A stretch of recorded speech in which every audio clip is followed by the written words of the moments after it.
let me see if there's any other things. And before you knew it, I started seeing diaries of other people that were in the same company. Then I started seeing about people who were in the same regiment. And I started figuring out that, wait a minute, this regiment has people from counties all over Mississippi. I said, I'm going to figure out what they did. Well, that started it. That was about 1965. When I really got into it was about 2000. It had to do with the internet and being able to get more stuff, being able to find things, but I also had a lot of help from some of my friends.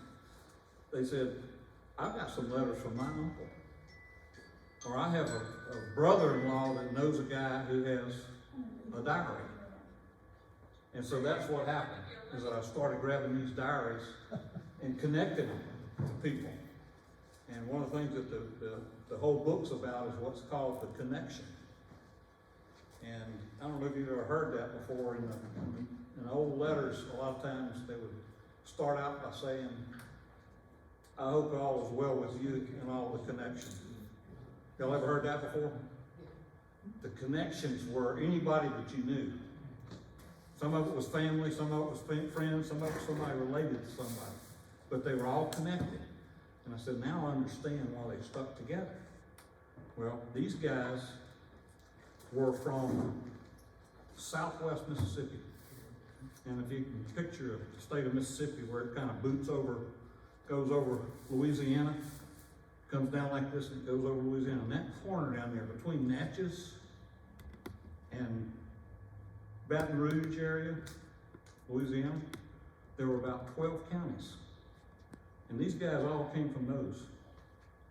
And it's one of the only regiments that I found. I don't know, you may have found them somewhere else. The only regiment I found, especially from Mississippi, where all of the people lived before the war within 100 miles of each other. And in most cases, they traded with each other. They knew each other's families. They had business in Baton Rouge. They had business in Brookhaven. They had business in Natchez. It was kind of like between here, Decatur and Florence and Memphis, you know, they knew everybody.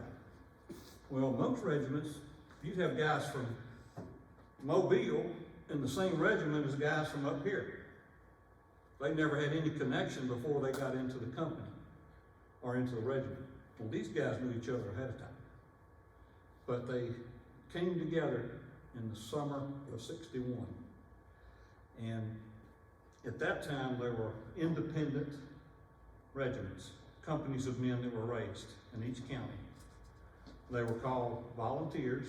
They weren't Confederate yet. They brought them together and they told them, we need you to go down to the Mississippi coast and start training. And of course, some of them were militia already, so they knew some about military, but not, most of them were farm boys and merchants and whatever, so they didn't know. Well, that's the first time someone had ever been away from home except to do a trade trip. And so when these guys were sent to the Mississippi coast, if you've ever been to Panama City, anybody go to Panama City or go to Orange Beach, you know, it was a vacation. This is cool, man, we're going to the beach. And they went down there and they'd never seen a lot of the seafood, they'd never seen any of that kind of stuff. And most of them had never been exposed to the Gulf, so they don't know anything about anything except barges and ferries. They'd never seen sailboats. Well, down there, everything was there. And to me, it made it much more interesting because I was from the coast, and I didn't realize they'd even done that when I started the book. I thought, you know, he was in the Confederate Army, was up in Virginia, and they fought up there, and Lee was in charge, and I didn't even know there was another army. The Western Army was kind of left out of all my history until I got to these guys. So let me give you a little hint here.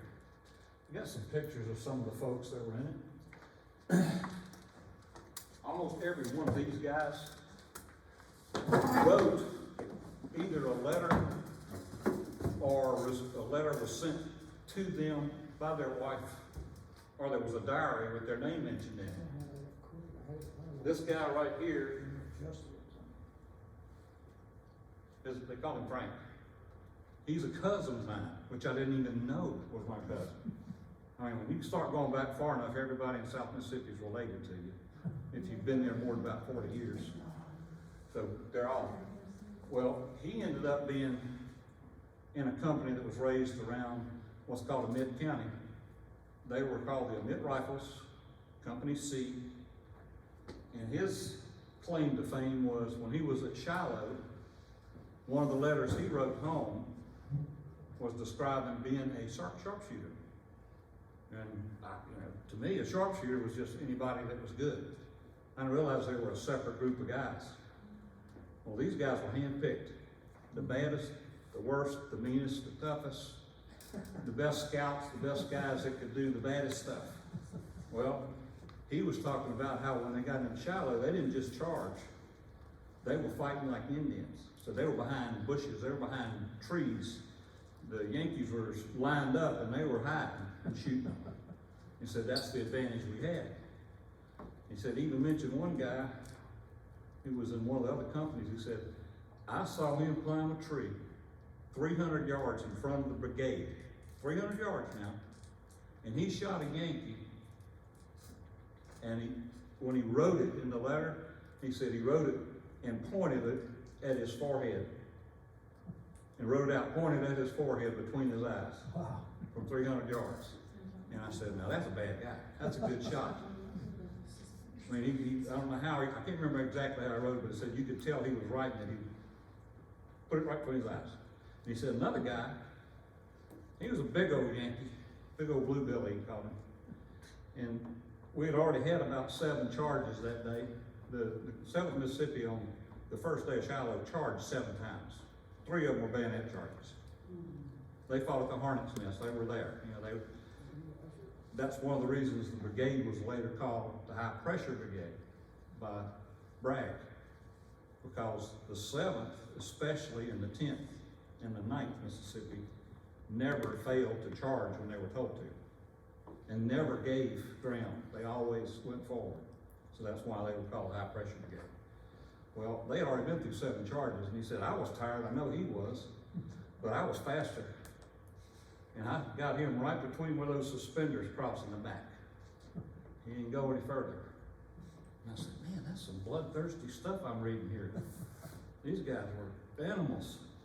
And then come to find out that they go back to camp and they make their food and they be friends and they all be joking and laughing, and one guy's telling his story. In fact, if you'll go down, I think he's in one of these. Now a little bit further. I have to see one more. One more.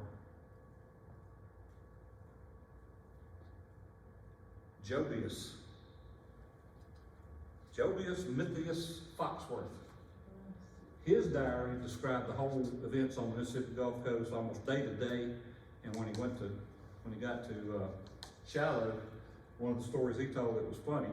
I mean, during the battle, there was a battle going on. Another relative that I didn't know I had until I read the book, his name was Ike Havis. He was in Company E, same as my grandpa.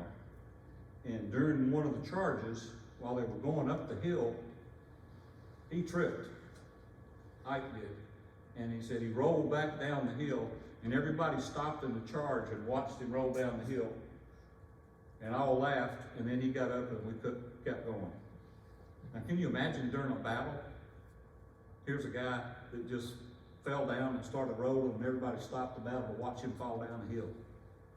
You know, now if it was on YouTube, at the bottom he'd say, I'm good, I'm good, I'm good. And that's what happened.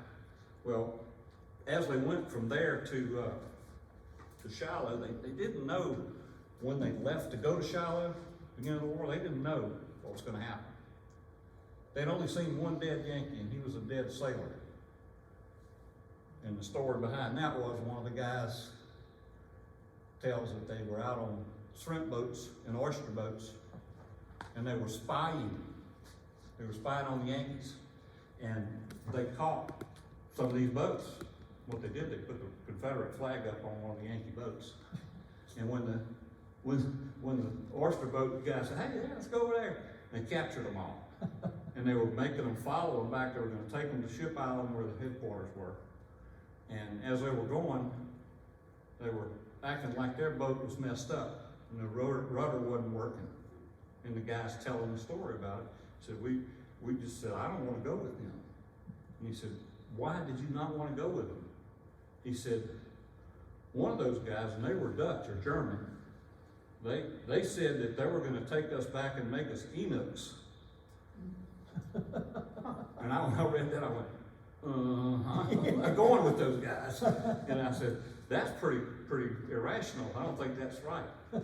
So they finally tricked the guy, and one of them leaned over and he hit him in the head with took his rifle from him and hit him in the head with it, killed him, and then captured the other one, and then they rode back in and everybody gathered around to see the dead Yankee. And everybody was wanting a button off of his, but that's the only ones they'd ever seen. This was in 1861, this was before February. It hadn't even hardly got going good. Hadn't even been that shallow yet this time. Well, after that happened, they started going to shallow.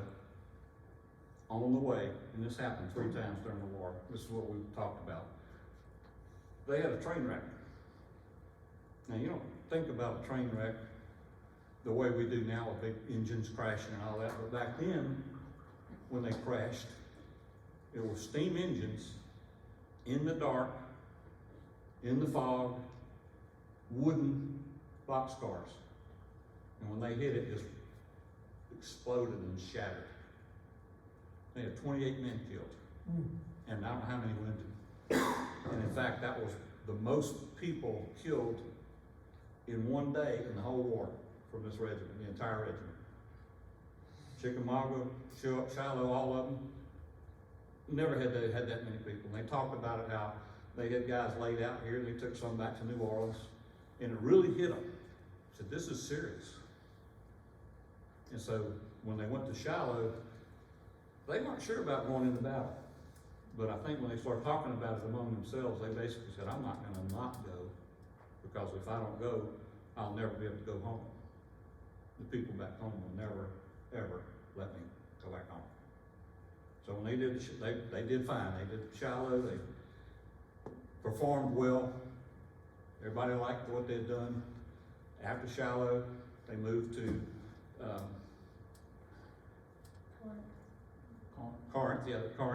Then what happened was what I call the Great End Run, where Bragg didn't want to fight at Corinth.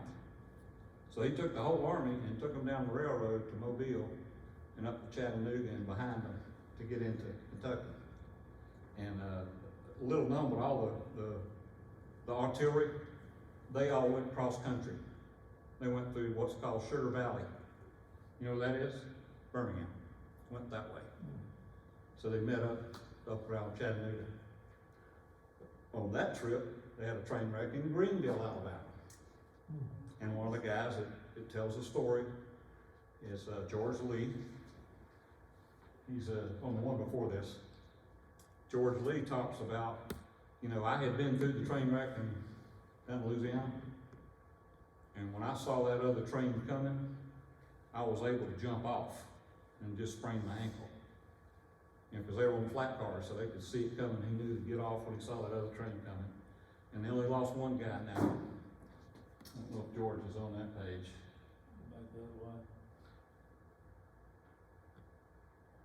He's a younger guy.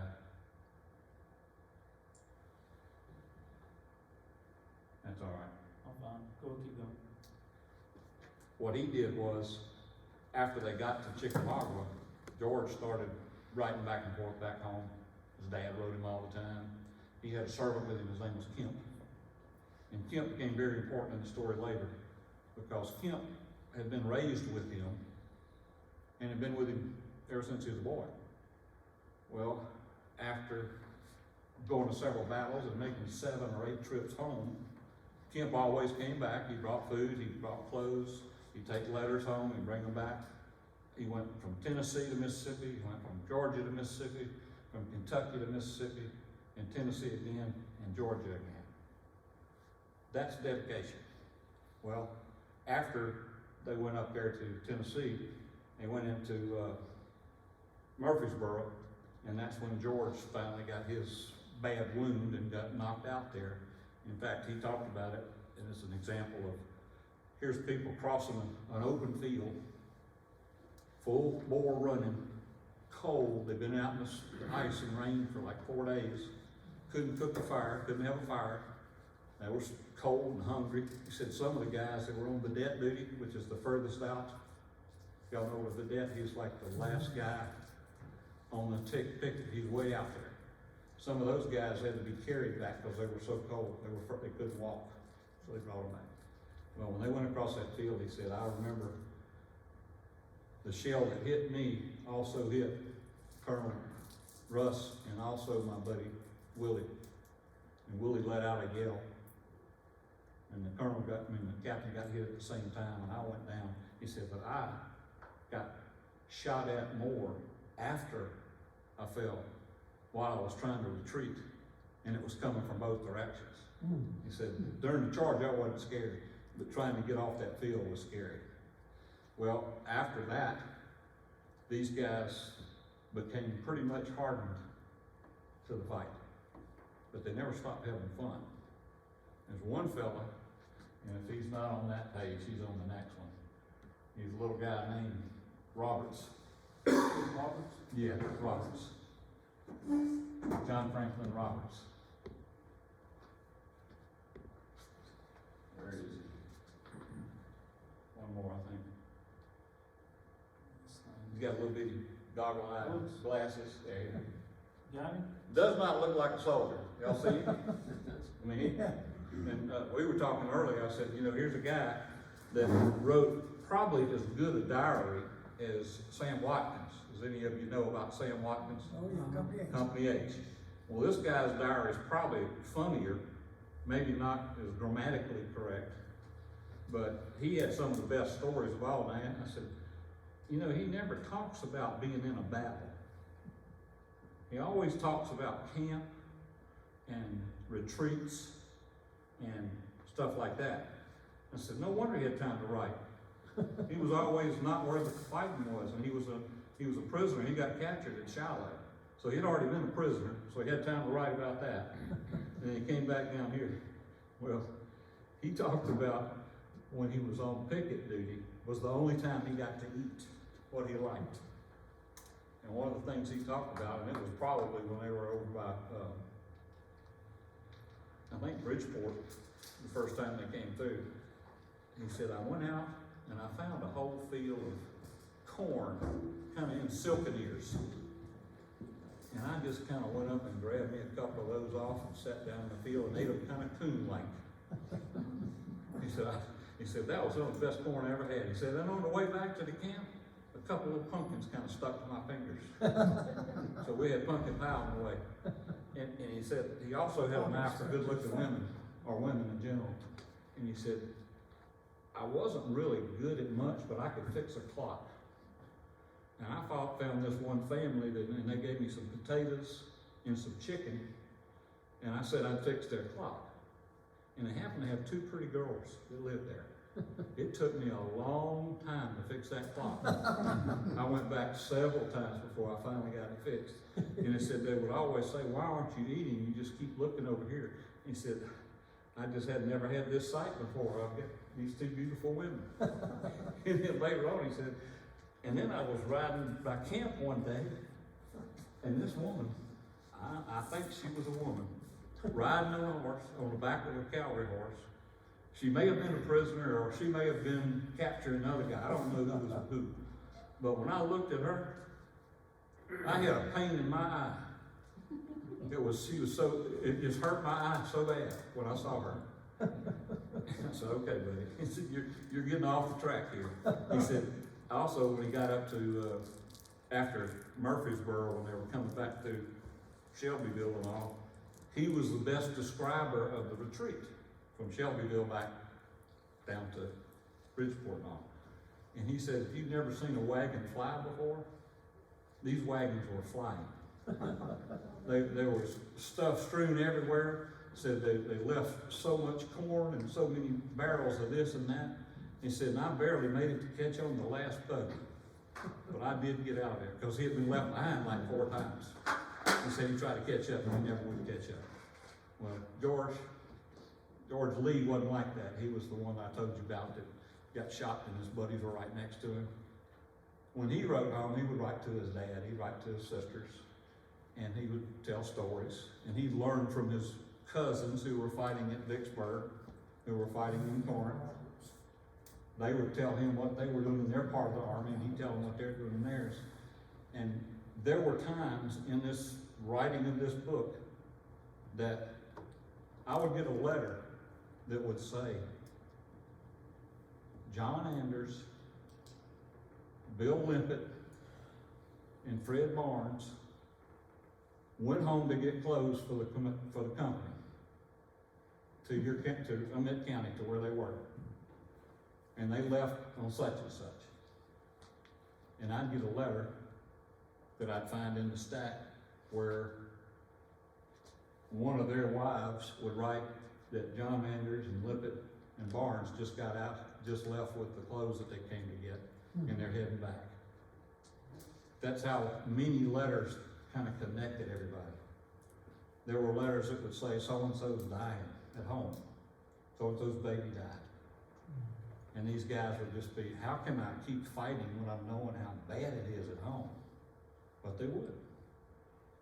One boy, George, had the most letters from him. In fact, I wrote a whole separate book about him. It's called My Angel's Gardening. And what it was is this, the cover is his sewing kit, or housewife, that his white sister made for him, that she sewed in the words, My Angel's Gardening. And it was returned after the war, after he was killed, bloodstained. And I'll tell you that story in just a minute, how it happened. But he wrote about his sister. She was dying. And he called her sister Jane. And his friend was Brother Charles. So I was thinking a preacher and his wife that was friends. But it was really his brother-in-law and his sister.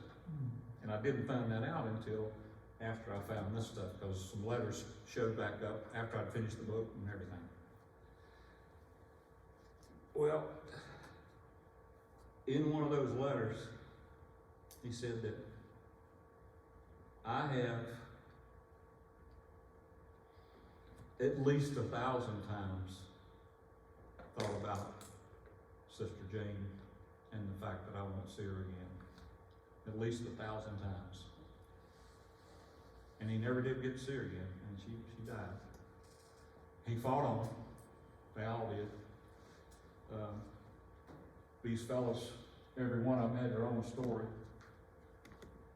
He ended up coming home early. This guy had 7 brothers in the regiment, and all but 2 of them were killed. He's one of the ones that did survive. 5 out of 7, I mean 7, 5 of them, 7, 5 died of the 7 brothers. One of them was killed, the last one that was killed at Chickamauga. 2 of them died from disease and were buried at Oxford, at Ole Miss. So they had a hard time in Corinth. This fella here, 103-year-old, out of Company A, he was the oldest Civil War veteran in Mississippi. That's the only picture we have of him. It was on the first day cover of a stamp.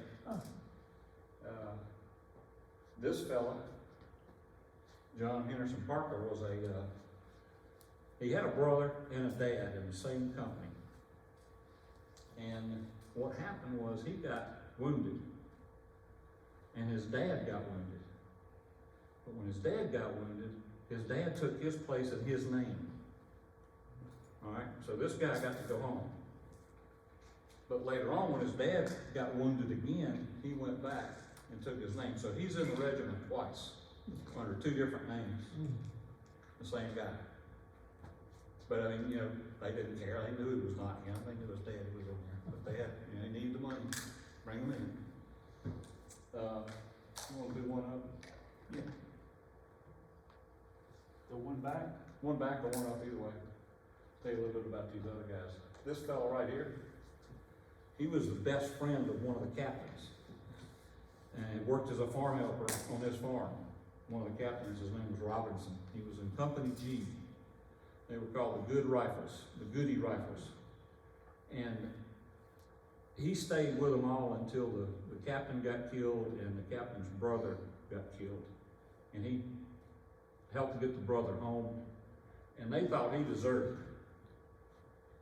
But he had gone home to take the guy home. And later on he showed up and they remembered him and put him in the regiment again, and he was fine. But at the time, here he still got one of those flat hats like I wear all the time. This guy right here, tower, he's one of only two of the towers that didn't get kicked out of the regiment. One of them was a deserter, and the other one was just a reprobate, and they told him to go home. Just go home. I mean, when you're a soldier and you're getting paid, what, $11 a month, and you only get paid every 6 months, but it's not worth keeping around, send him home. And they did. This guy was one of the surgeons. My grandpa was a doctor, but he wasn't a surgeon. He was pretty much a pharmacist. He did everything in camp. Everything was solved by giving them laudanum or opium.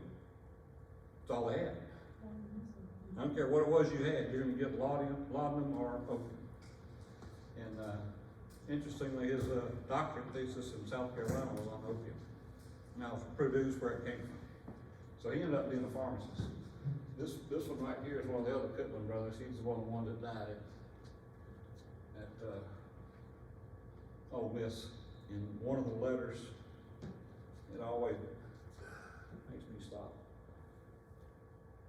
In one of the letters of the fellow that died at Chickamauga, he wrote the most letters. His name was Richard. He wrote to his wife Mary. And he kept up with everything that was going on with the farm, and he'd tell them who was coming back and forth and all. And after Chickamauga, no, after Shiloh, and between there and Shelbyville, after Murfreesboro, Pitman had been sick. And this guy wrote the letter for his brother. In fact, he wrote a lot of letters because he could write. You could tell the difference between the guys that couldn't write and the ones who could. They all had about the same beginning of the letter and asked the same kind of questions, and they ended them the same, but they throw in, usually they'd say, I don't have anything to write about, and then they'd tell about 4 stories.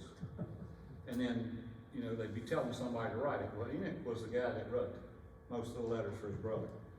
And in one of those letters that he's writing as his brother, he puts in parentheses, this is Enoch. Richard's doing fine, I'm watching him, I'm taking care of him. That's hard to understand, but that's the only way he could get the word to her without him. The guy couldn't read, so he didn't know that he was writing that. But that's the way he got the message to her. All right, now, the one thing that we didn't talk about is after Atlanta, how bad it was. And I'm sorry I have to sit down here, but these guys had fought at Murfreesboro, they had fought at Chickamauga, and they had retreated back through Lasaka. They fought at New Hope Church, they fought at Pickett's Mill. They had been in hand-to-hand fights at Atlanta. In fact, one of these guys, Nunnery, who was on the page before, his brother was the company ensign or flag bearer at Atlanta, and he was killed on the breastworks. And this is an interesting thing. You know, company was about 100 men, normally. You realize that by the time these guys got to Atlanta, the average company was 12 to 15 men. And in some cases, that was a combined 2 companies together, because they had lost so many people that they combined 2 companies, and that was 15 people. Because George Lee, when he talked about after the battle, after he saw Nunnery get killed, said that there wasn't but 2 of us that came off the field that didn't get wounded that day, out of 15. And then they went into Jonesboro, and that was even worse. I'll show you his picture. Go down to the bottom of that, I want you to see. One more. Yeah, see, go back on, back on. That guy right there. Now, who looks like the coolest guy on this whole page? Got the best uniform. That boy right there. John Daniel Cooper. His diary is almost all in that book. Every word he wrote is in that book. Until he got wounded at Jonesboro. His best friend, here's that Julius Davis, the guy that fell down the hill. I'm sorry, I forgot I had him. He looked better as he got older. This guy right here was noted for always volunteering to do scouting, going out and try to find out where the enemy was. And William Bass was his friend that wrote a lot of the same, their diaries kind of went along like that all the way through.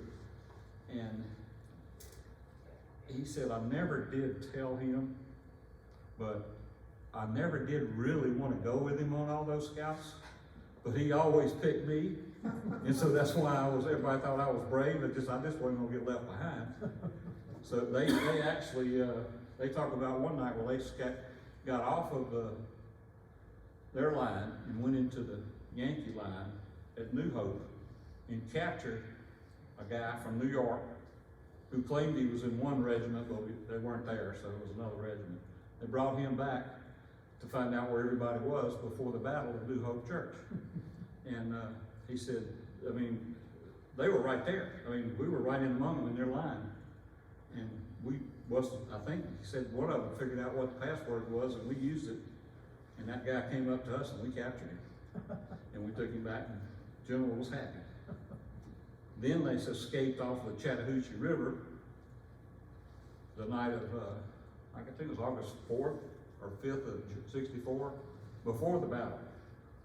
It had to be July 4th or 5th. Yeah. And they had to slide down the bank. They were the last ones to leave to go across the river. They had to wade across the river and while they were being shot at by the Yankees. You know, they were back and forth shooting. And he said, I don't know why we did that either. He said, but we were the last ones across the river and I stayed with him everywhere he went. Well, this guy got wounded at Jonesboro and ended up getting gangrene.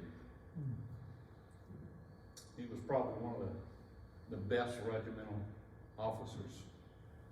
In fact, he had been sent home one time in, I guess, middle of 1863, after they had been,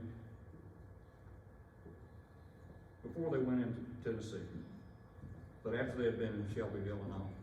And he went home to recruit. And while they were home recruiting, of course, he volunteered for something.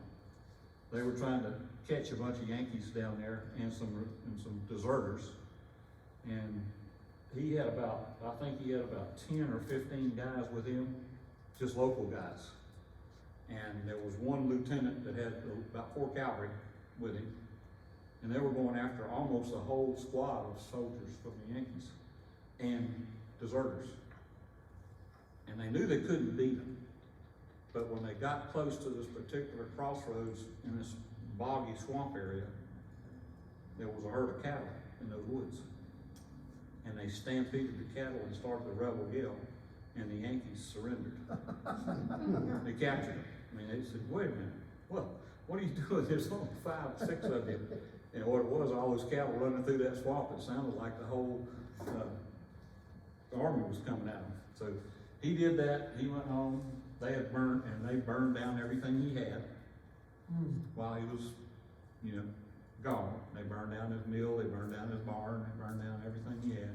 His wife was just about destitute, but then he still went back to the army and ended up getting killed down there in Jonesboro.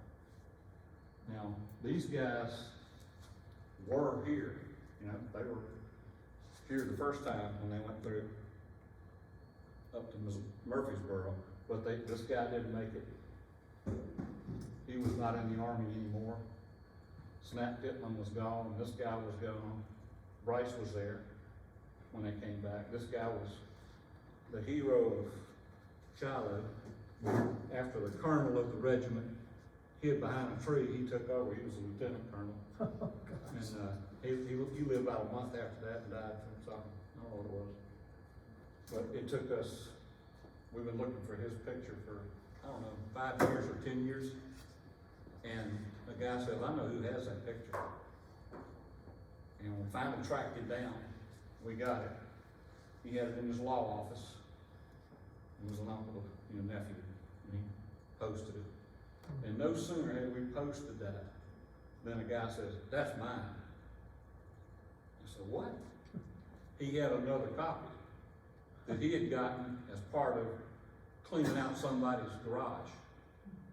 And he had that, the family let him have that picture. So there was 2 copies of that picture, and we got them within a month of each other. And they didn't exist. There's no way we're ever gonna get them. We got them both within a month. Same guy. This guy, Benjamin Franklin, he was a company captain, and he's one of the few guys that everybody throughout the war called him Frank. He never was the guy that stood up and said, I'm a colonel, or I'm an officer and you're less.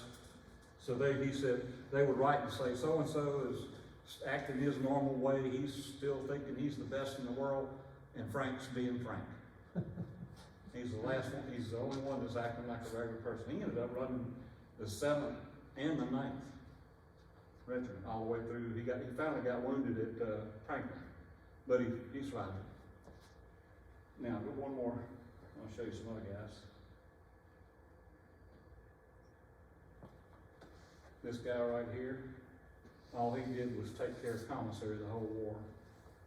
This is another one of those Pitmans. This is the Pitman that got killed at Chickamauga. This was his brother-in-law.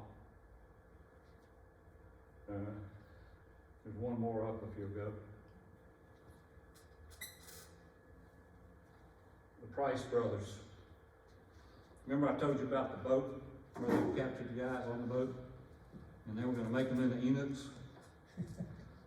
Well, we finally got those letters. I had one letter by this guy, Red Bill. He had written a letter telling everybody you should join the army. Everybody should do it. It made it in a lot of the history books. Didn't know all his brothers had written letters too, but the lady had a letter, she brought them in, and she said, I wish you could help me transcribe these. He says, so I started reading them. And I said, wait a minute. I'm seeing something in the way he writes. When he writes a double O, it looks like OU. And that was a Scottish way of writing double O. So he wasn't saying they were going to make them eunuchs, it was a C-O-O-K-S. They were going to take them in the Yankee Army and make them cooks. I guess they didn't want to be cooks either. So but you had to read like 50 letters to find out that that's what he means when he writes that OU letter. And that's back to the A-E-I-O-U and sometimes Y and W. OU had a different sound too. It was OO. Oh. All right, this guy right here is the one I was going to tell you about. That's the one that didn't like to go on patrols. This boy, he survived the war and ended up coming back, catching trains, boats, whatever he could do to get back to Mississippi.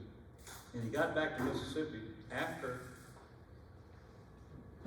all the stuff that happened at Jonesboro, but before they went to Tennessee. And when he got back home, he went and joined the cavalry. So we said he didn't surrender with the rest of the guys. And he wrote, and when we finally got his diary out, he said, yeah, I surrendered on Pearl River at this date with so-and-so cavalry because I didn't want to not be fighting. So that's what he did. These 2 brothers, pretty sad situation there. I don't know which one is which, I can't remember, but one of them got killed and the other one deserted. And only like 3 guys in the whole regiment that deserted. One was a German that deserted as soon as they started saying we have to join the Confederate Army, and the one Toler guy, and this one guy, but he was the last one alive in the family. So out of 1,400 guys, 3 deserters not bad. They were a tough bunch. Let's see here. This guy, Captain Proby, he's noted for being the guy that got wounded as a captain in Chickamauga. And he came back and took a lieutenant's position and fought in Atlanta.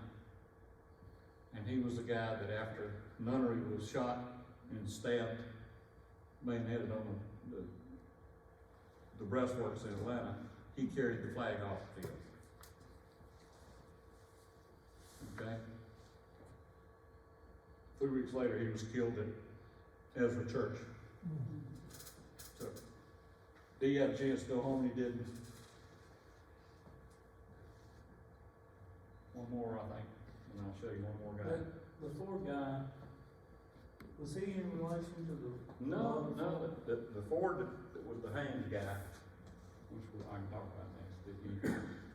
Ford, there were a lot of Fords in that part of the country. Right.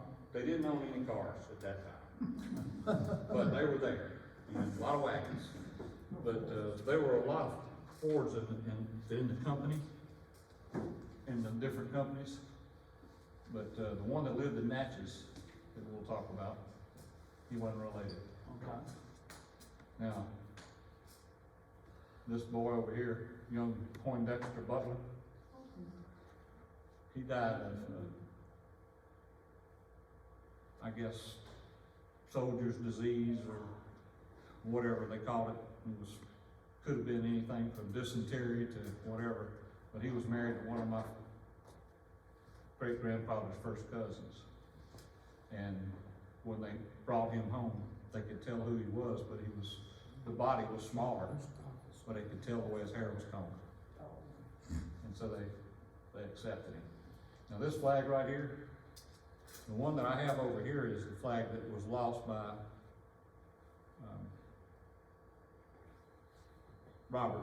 Cooper, Lieutenant Cooper. He was the last guy with that flag, and they got him there,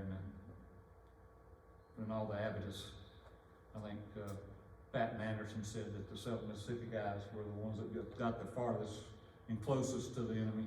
You're talking about Franklin? At Jonesboro. At Jonesboro, yeah, Jonesboro. So they lost that flag. They didn't have a flag at Franklin. Right. This was the flag that they got after Shiloh. And this flag was with them through Chickamauga, all the way to Mumfordville. So, and you can see that's got holes in it from the battle. But we had that one refurbished. In fact, Cooper's descendants were the ones that funded the money to get that one done. It's in the Tennessee Library, the Tennessee Museum. And it was identified at the time by all the experts, the flag experts, they're always out there, they know everything, as a 7th Battalion flag, because there was a 7th Regiment and a 7th Battalion. And they called it the 7th, because up in the top, if you can barely see it, you can see 7th Mississippi is sewn into the brown part up here. Here. And so they said, 7th Mississippi, that's a battalion. Well, funny thing, guys like me and some others found records of General Dahlgren, who had been the general when they were on the coast, had stayed close to him for years through the whole war, and also after all the reunions and everything. And his son wrote a letter to say, hey, this is the flag that my father used to take to all the reunions, and this was the one that they used after Shiloh, because the one at Shiloh was tore up, and it's in the Museum of Mississippi. But this flag he gave to the Tennessee Archives, okay? The Tennessee Museum got the letters, but they didn't have the flag. So we had to figure it out and put them together and say, well, this is the flag that he's given to y'all, but the archives should have given it to the museum instead of, but that's what it was. So that's that's the kind of stuff that when you go looking for flags and so on, you can't just say, hey, that's a so-and-so flag. There's more to it. Now, let's talk about what happened around here. I mean, I can talk about how sad it was that most of them got killed at Franklin and Nashville. That's always sad. But when they came through here, yes, sir. I see, 12 stars there. Yeah. Which one is missing? The I'm not first sure. two. I'm not sure. I thought, well, there's, Kent, Kentucky, it's either Kentucky or Missouri. Yeah. Kentucky or Missouri. Yeah. But the early flags were 12, most of them. They usually have, if they captured a cannon, it'd be in that middle. Now this is Jeffy Wilkinson and his wife. This was, remember I told you the one that was a sharpshooter? Mhm. Well, his brother, this boy here was his younger brother, and another brother named William Kane Wilkinson. This boy got killed at Shiloh. And he wrote one letter to his wife, Amelia. And you see how many names she had? She was widowed 3 times. She's buried in the Drummond Cemetery. Everybody else is Wilkinson. But he was killed in the charge on the 2nd day of Shiloh.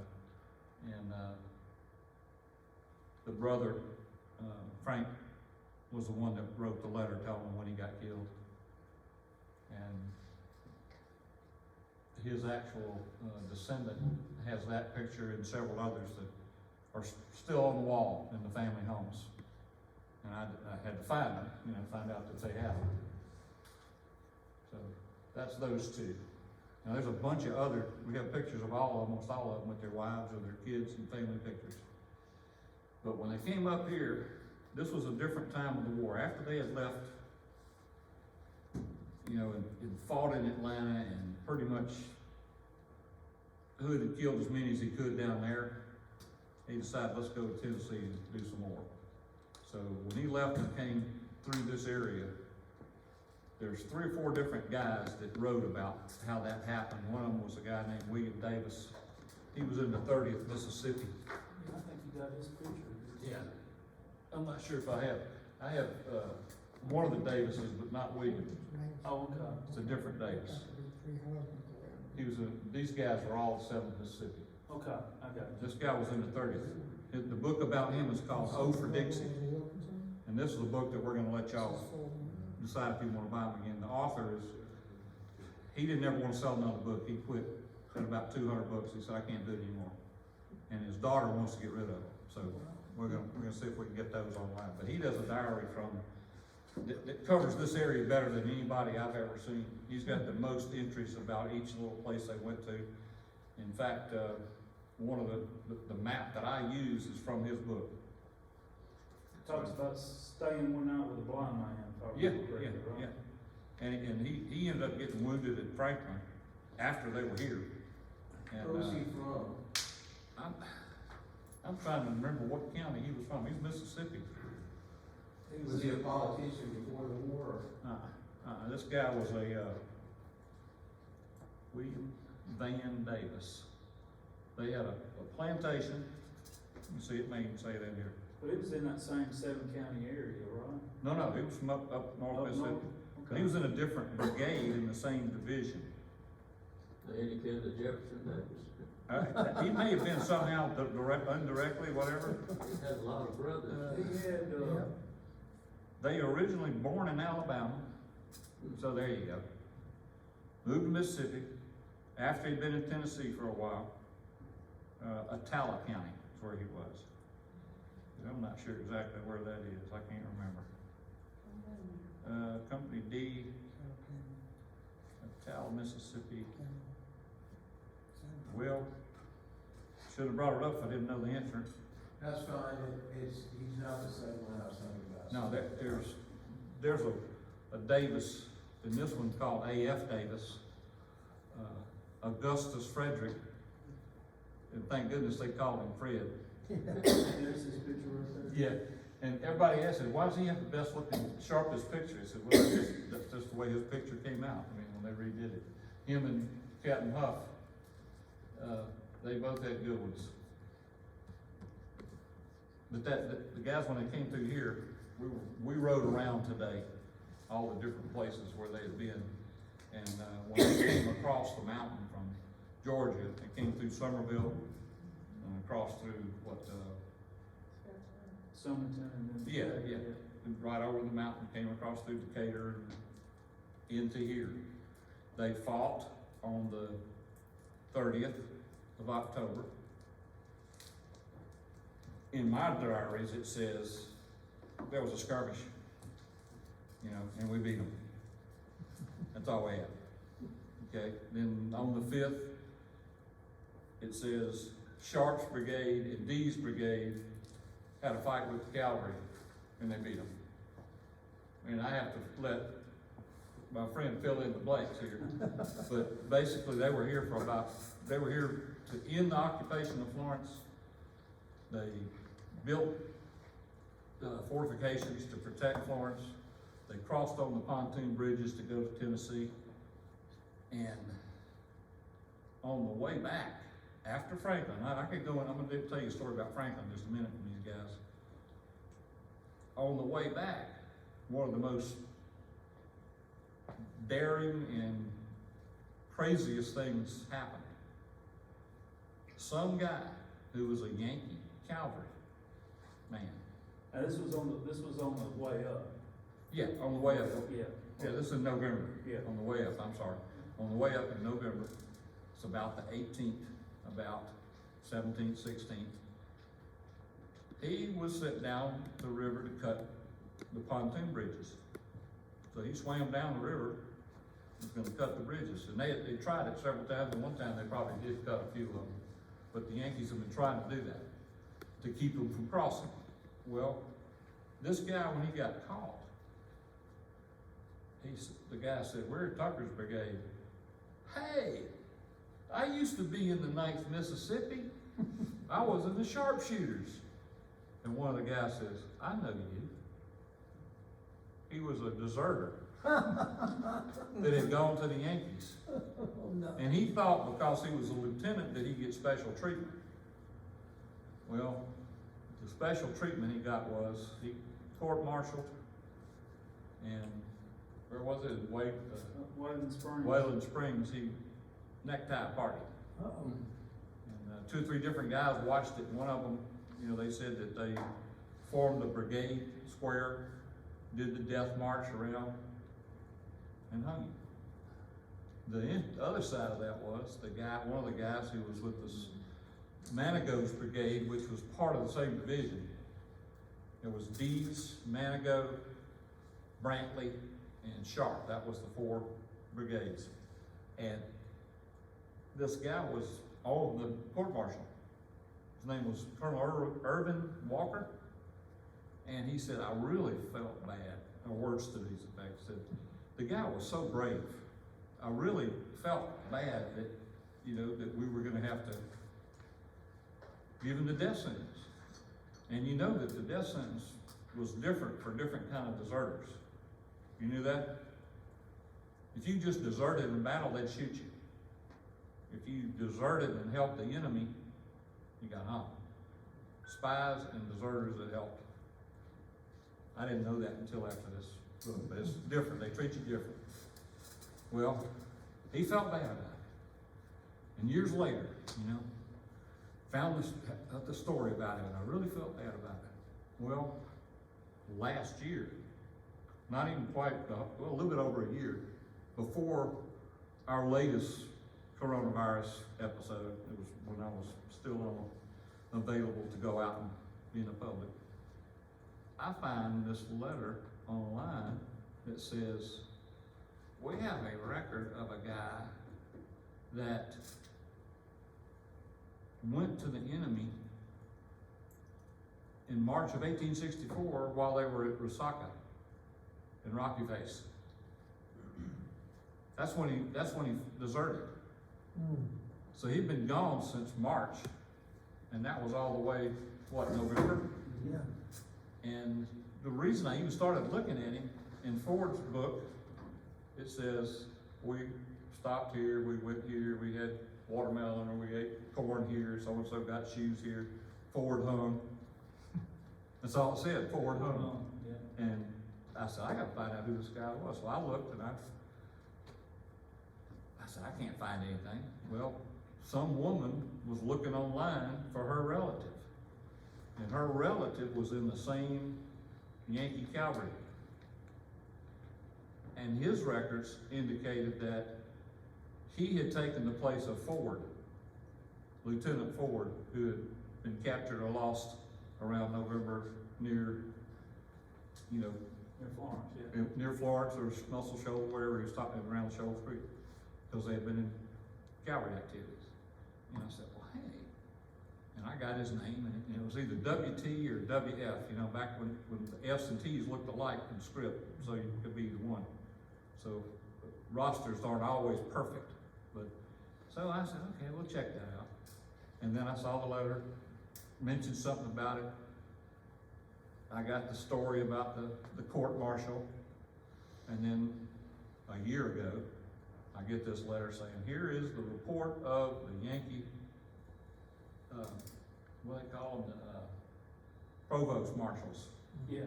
This guy was, when he was captured, he gave a complete statement to him. Told him he was a lieutenant, and that half of the regiment would desert if they knew they could get away and didn't have to get shot or anything. And he told them where everybody was, where every regiment was, or where every artillery unit was, all of it. And so he said, welcome in. So they brought him in. I think Sherman wasn't real pleased to take his information. I mean, it went up the line all the way to Sherman. But, yeah, you can only trust a guy that is a deserter so much. So they didn't immediately make him a lieutenant, but they put him in the cavalry, and I guess he kind of made his way with it. And I imagine he was probably the kind of guy that would take a chance and a risk. And, you know, turned out he did. I mean, he swam down the river with a knife in his mouth, tried to cut the bridge. He just had one problem. He was an idiot. He told them who he was. Now, let's go back a little bit on this guy. He wasn't in the sharpshooters always. Originally, he was in the 10th Mississippi. That's right. He joined in the 10th Mississippi, and when he got captured after Munfordville, he was a sharpshooter by then. He had been, you know, they picked the best guys and put them in the sharpshooters. Well, when he got captured that time, he wasn't a sharpshooter. So sharpshooters were not looked on very well at that part of the war. They were kind of like the baddest guys out there. They shot people. You know, that's not right. You know, in a battle, that's one thing, but shooting them, nah, from a long ways off. So he told me he was in the 10th Mississippi, so they paroled him that time. So he got away with that. It's real important to be a sharpshooter, but if I'm gonna get worse treatment, I'll be 10th Mississippi. So then he got back and went back to the sharpshooters again. And he got what he deserved, basically. And it all happened right here. I mean, right over there. Where'd you say the crossing where it was? It was right there, Patton Island from South Florence to Florence. Yeah. And that was a story all by itself. That, you know, that could be a book, just him. You know, I found that, I had seen your initial research on him, Yeah.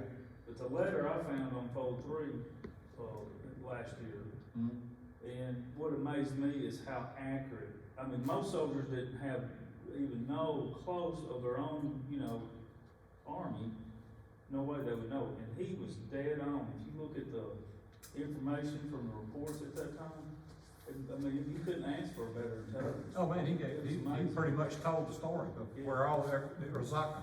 I mean, it was too bad. You know, our Dalton really hadn't followed back to Rosaka yet. That's right. Now, I'm gonna tell you the rest of this story right here. This little book right here. It's called My Angel's Gardening. And I'll pass it around, let you look at it. That's the book that I have available.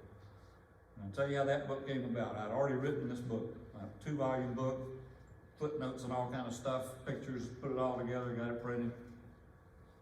And a guy calls me and says, hey, is this the 7th Mississippi that was over from like by Liberty, Mississippi? And I said, yeah. He said, well, my uncle was in that regiment, and his name was Lee, George Lee. I said, really? And he says, yeah. Is that the right guy? I said, yeah, that's him. He said, well, I got some more letters that, you know, he knew about the family letters that had been kind of stolen from the family or lost by a couple of no counts in the family, disappeared for 20 years. Somebody typed them up, but they couldn't find the originals. They were found in an old barn, they typed them up. Well, from 1993, I think, when I first started, to 1995, that's when they were sent to Carlisle Barracks up in New York, in Pennsylvania.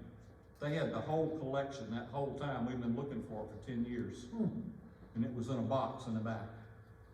And the only reason we found out about it is they saw this guy's picture in this book and said, I don't think his clothes are right, but we might have him, his letters. And they had all his letters. In fact, they used him as a display for the whole summer of '63. Wow. For the 150th. And I said, well, you got anything else? And interestingly, he did have this housewife kit. I didn't even know what a housewife kit was.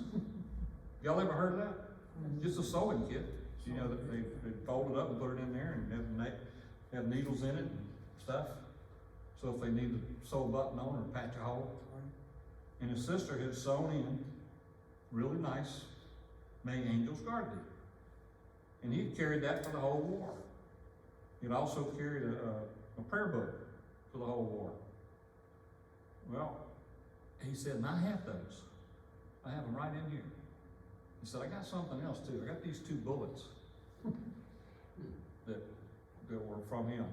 You know, when he got killed at Franklin. I said, well, how'd you get those bullets? He said, they must have been in his pocket or something. Well, how'd you get them? He said, well, you know, his servant, Kim, he went after the battle and found him on the field. And since he had been to so many battles and saw what they did when they put people in mass graves and how badly they treated them, he said, I didn't want Mr. George to be treated that way. So I took him off the battlefield and found a place in the woods, buried him, wrapped him up good, got his prayer book, got his housewife kit, cleaned him up like I'd seen done before, and buried him and marked it. And then made a little map in my head and went back to Mississippi. So from November 30th, or December 1st, he walked back to Mississippi, and that's when they found out that George was dead. Because they could see him coming down the road, and he didn't have George with him. And they knew he wasn't coming home with anything, and they had already heard about the battle. It took him about 2.5 months to get home. Wow. Well, after the war, they went back to get him. And that's where these things came from. The prayer book he had brought home and given it to the sister that had, you know, given it to him, and this thing here they gave to the other sister that had sewed it. And you could see the blood stains on it. He showed it to me. The blood stains are like, if you see the picture, we'll pass this around light so you can see it. If you see the picture, you'll see that it's brown and red and purple and bluish. The blue is the, and then I looked at those 2 bullets and I said, those aren't extra bullets that he had. Those are both used. Those are both spent bullets. And they were different calibers, but they were both federal. So guess where those bullets came from? When they recovered his body, they got those bullets. Yeah. And when we both figured that out, me and Joe Abbott was the boy that made it. He's not my relative. He's not even kin to me. I never heard George Lee from Adam before all this. And we both sobbed like babies. Just sat down and said, I can't believe that. This guy brought this all back, and it's saved. And now it can be written about. And that's when I wrote this book. I took this book and took all of his letters and wrote it just about him and how his life happened and how that man saved him. Right. Wow. Now after the war, they lost track of Kemp, but his family came to all the family reunions for years. the Kemp family, Kemp and all his, family. And I never could find him, they could never find him, we can't find any connection to him or any grave site or anything for Kemp. And so I wrote a story about Kemp, describing what I think happened and how he did it, because we didn't have all the exact activities. And it's a short story, it's called, his name was Kemp. That's all we had, okay? 2 months ago, I got an email from a guy and he said, "You're not gonna believe this." I just got an email from a girl who on Find the Grave says that she is Kemp's great-great-great-granddaughter. Wow. And his name was Kemp Washington. I said, cool. So now we know who we're looking for. I said, oh, but it gets better. Kemp Washington was the son of a guy named Fairfax Washington, who was a first cousin of George Washington. His daddy, Fairfax daddy was George's uncle. Fairfax is the name, yeah. Yeah, and that line, well, this Fairfax Jr., get out of here, boy. You did that. You got a black slave kid. That's not right. You got to leave. But they wanted him to still have a life. So another fellow y'all may have heard of, Robert E. Lee, was a family relative kind of to the Washingtons. His wife was Duke Custis, I think. Yeah. And they arranged for him to get a military appointment on the Mississippi Gulf Coast, where they were building forts and stuff, before the war. And he went down there, and he was having financial troubles and sold his son to the Lee family. I'll be darned. And a bunch of other people, but he became famous. He ended up being a famous person on the coast. His cemetery plots down there, everybody's ever heard of him, but nobody's ever heard about him. But now they're going to, because that girl's coming down there. She's gonna come start some stuff. All right. And I think it's pretty cool, because we went that long, we never could find out. Yeah. And that's what happened. We always thought he took the name of the plantation, and probably his name was Kemp Lee, but it wasn't. But there were a bunch of guys like that. There was one guy named Henry that was with Davis. He made at least 10 trips home to bring letters and stuff. So all those guys are on my roster. I have a roster of 1,200 or more people, 1,400 people. And everybody who was there. Another guy that we found a letter on after the book was written, a friend of mine's writing, he said, "Have you ever seen this letter before?" I said, "Wait a minute, let me read that." He said, and it was talking about Missionary Ridge and how these people were being captured and how they were running and we got away. And I'm like, hey, God, that sounds like the sharpshooters and it sounds like our guys. And it was. This guy was, somehow his letters had been in a collection at, what is it, Case Western up in Wisconsin or somewhere. And they had never been published before. But they were from my regiment, from my company, and he was like, lived next door almost to my grandpa. And so his letters were perfect. Now he had a guy that he called Uncle Henry with him, a black guy. And that guy died on the trip from Mumfordville to Knoxville. After the battle, they went to Knoxville, and a bunch of people got sick, and Uncle Henry got sick. And he called him Uncle Henry. So he must have been an older guy. And he said, "I feel real bad that we even brought him. I wish we hadn't. I told him not to come. But they did give him a good burial, got him a good burial site, and several of the guys made a box for him and all.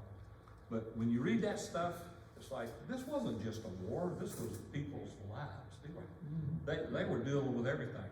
Food, family, kids, people dying, people surviving, and it all ended up being, we're still fighting over the same stuff right now. Still arguing about the same things. The only thing that's saving us now is we got football.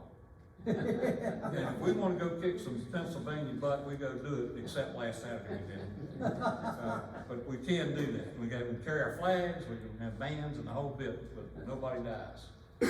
That's my, if you've never heard that theory, that's my theory. That's the reason I'm Civil War anymore. There you go. Now, what else? You had a question about the comeback part of it around here?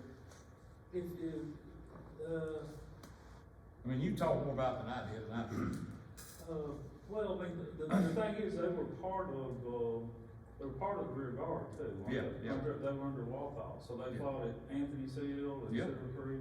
and they had already fought, they fought it, coming out of Franklin, they fought at, Bentwood, Yeah, Brentwood. Redwood, yeah. They fought there, and, they always talked about how. There they wasn't were- many of them left when they No, crossed that no. bridge, right? No, and then when they left, when they got back to Mississippi, I think there was only 74 guys got to go back to surrender in North Carolina, 74. Yeah, And that includes some people they had recruited. Wow. that's not a lot of people. No, and the other regiments weren't much better. I think the 41st had more people than that, but, the 10th and the 44th had been combined, so their number was about the same as how much the 7th had. But the whole Sharps Brigade and Lee's Corps was hundreds versus thousands. Anybody got any questions for Ryan? Guys, I thought that was great.